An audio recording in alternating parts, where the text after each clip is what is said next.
Open the front of the expansion unit. You may take a picture for reference.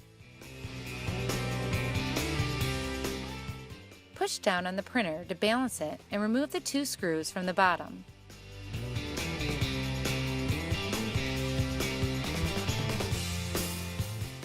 Disconnect the power from the back of the printer.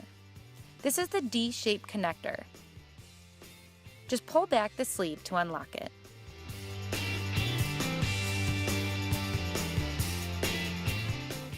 Carefully maneuver the printer up and over the door guides. Remove the printer from the expansion unit. Be careful of the white USB cable as it slides out of the unit. Install the new printer by connecting the power.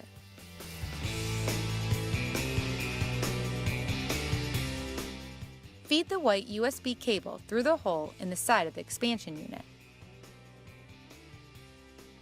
Lower the printer into place.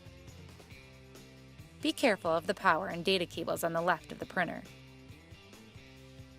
Align the printer and the holes in the bracket to start the 2 screws.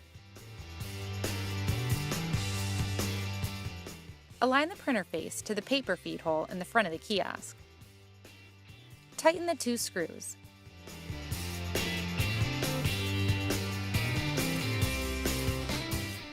Close the front of the expansion unit and reconnect the USB to the back of the kiosk. Switch the power strip to on and confirm power to the printer by pushing the test speed.